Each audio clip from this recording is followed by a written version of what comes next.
చెప్పేసి అని కూడా ఇంకోటి చర్చ కూడా నడుస్తూ ఉంది చిట్టిబాబు గారు. ఇప్పుడు అది అతను ఒక సంస్కారహీనమైన సభ్యత లేని మాటలు మాట్లాడాడు. అది మాట్లాడిన తర్వాత వచ్చేటప్పుడు నాది కాదంటే గఫూర్ గారు, కమ్యూనిస్ట్ లీడర్ గఫూరు, ఆయన క్లియర్ గా చెప్పాడు. అతను వాయిస్ అతనిదే, నాకు తెలుసు. అతను రాత్రి అయితే ఎన్నెన్ని మాట్లాడతాడు, రాత్రి మందేస్తే ఎన్నెన్ని ఏమేమి మాట్లాడతాడు అన్ని తెలుసు అని ఓపెన్ గా చెప్పాడు గఫూర్ గారు. అతని వాయిస్ అదే.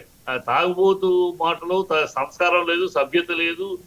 ఇలాంటి వాళ్ళంతా ప్రజాప్రతినిధి కర్మ, ఈ రాష్ట్రానికి కర్మ ఇలాంటి వాళ్ళు ప్రజాప్రతినిధులు అవడం, నోటికి వచ్చి మాటలు మాట్లాడటం. లోకేష్ తిడతాడు. లోకేష్ ని ఎప్పుడు తిట్టాడు జూనియర్ ఎన్టీఆర్, వీడికి తాగినప్పుడు ఈ మనిషికి వినపడిందేమో. లోకేష్ ఎప్పుడు కూడా ఇంతవరకు ఎవరు జూనియర్ ఎన్టీఆర్ అసభ్యంగానో, సంస్కారహీనంగానో, అసభ్యతగానో, పరుష పదజాలమో వాడటం ఎవరి మీద వాడలేదు. ఒక లోకేష్ కాదు కదా, ఎవరి మీద అతను సంస్కారంగా మాట్లాడతాడు, సభ్యతతో మాట్లాడతాడు. అతనేదో లోకేష్ అన్నాడు అందుకని ఈయన పిచ్చి మాటలు, పిచ్చి కోతలు, ఈయన కోన్కేసి గొట్టం గారు వీడి సినిమా ఆపుతారా? ఎవరండి వీడి సినిమా ఆపేది? వీడి బతుకెంత? వీడు ఏదో కూటమి ఊపులో ఎమ్మెల్యే. లేదు చిట్టిబాబు గారు, ఎమ్మెల్యే గారిని కొంచెం గౌరవంగా మాట్లాడాలి దయచేసి మీరు. అది ప్రోటోకాల్ గౌరవించాల్సిన వ్యక్తులు గౌరవించాలి. ఇలాంటి లంగడా మాటలు మాట్లాడే గౌరవం ఏంటండి? ఒక తల్లిని పట్టుకుని, ఒక స్త్రీని పట్టుకుని అలాంటి మాటలు మాట్లాడినట్టు గౌరవం ఏంటండి? వీళ్ళ సంస్కారం లేని వ్యక్తులు గౌరవాలు ఏంటి?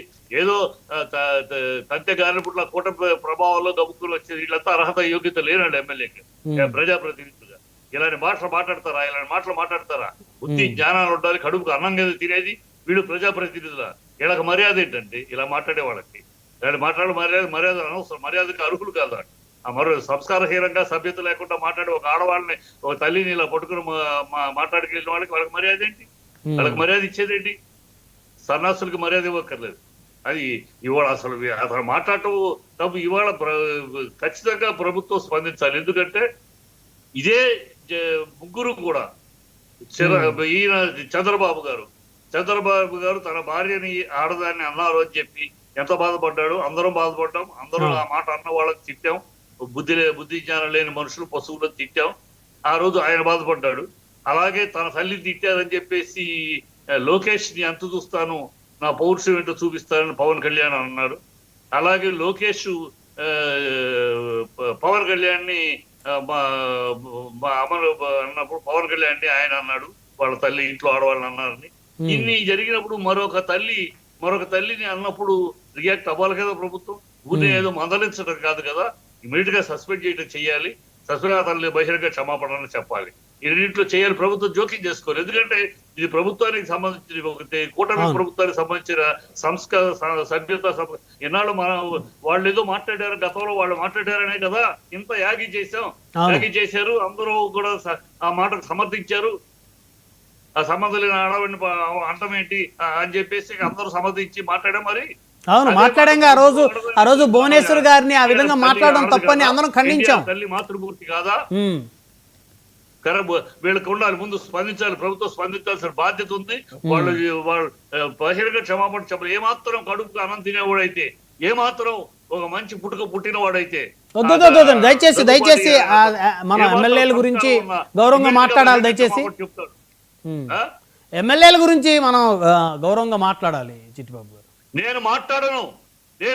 ఈడు ఎమ్మెల్యేగా అర్హుడు కాదు, అనర్హుడు. వీడు గౌరవ మర్యాద లేని సన్నాసిని ఇలాగా మాట్లాడతాం. ఒక తల్లిని పట్టుకుని, ఒక ఆడదాన్ని పట్టుకుని బూతులు మాట్లాడే వాడికి వాడు ఎమ్మెల్యే మర్యాద ఏంటని? ఎమ్మెల్యేగా మహిళలుగా సంస్కారంగా మాట్లాడేవాడికి ప్రజాప్రతినిధిగా గౌరవం. ఇలాంటి వాళ్ళకి ప్రజాప్రతినిధులు వీళ్ళు. ఒక తల్లిని పట్టుకుని, ఒక స్త్రీని పట్టుకుని ఇలా మాట్లాడే వాళ్ళకి మర్యాద ఏంటండి? మర్యాద సంస్కారం నశించిన వాళ్ళకి మర్యాద ఏంటి? సభ్యత లేని వాళ్ళకి మర్యాద ఏంటి ఇవ్వాల్సింది? సభ్యత సంస్కారం ఉన్న వాళ్ళకి మర్యాద ఇవ్వాలి. ఆ దగ్గుబాటు అనేవాడు తాగి మాట్లాడాడని వీడియోలో కూడా అర్థమవుతుంది. దీంట్లో కూడా తాగిన వాడు ఒకే మాట 10 మాటలు అంటాడు. అది ఆడదు 10 మాటలు వాగాడు. ఆ మాటలు తాగుపోతే ఒకే మాట 10 మాటలు అంటాడు. ఖచ్చితంగా అతని గురించి చరిత్ర అంతా బయటకు వస్తుంది కదా. అతను రాత్రి అయితే వేరు, పగలైతే వేరు. రాత్రి అయితే తాగటం, ఎవరు బూతులు మాట్లాడటం అంత అలవాటు అన్ని బయటకు వస్తాయి కదా. ఎప్పటికైనా బుద్ధి తెచ్చుకుని అయిందేదో ఆవేశం తాగుళ్ళలో మత్తులో మాట్లాడేశాను, ఎవరన్నా బాధపడి క్షమాపణ అని చెప్తే అతనికి కనీసం చేసి తప్పు దిద్దుకున్నాడు. ఇంకా కాకుండా నాది కాదు ఇంకోటిది పిచ్చాబద్దాలు ఇంకా ఆడటం పిచ్చాబద్దాలు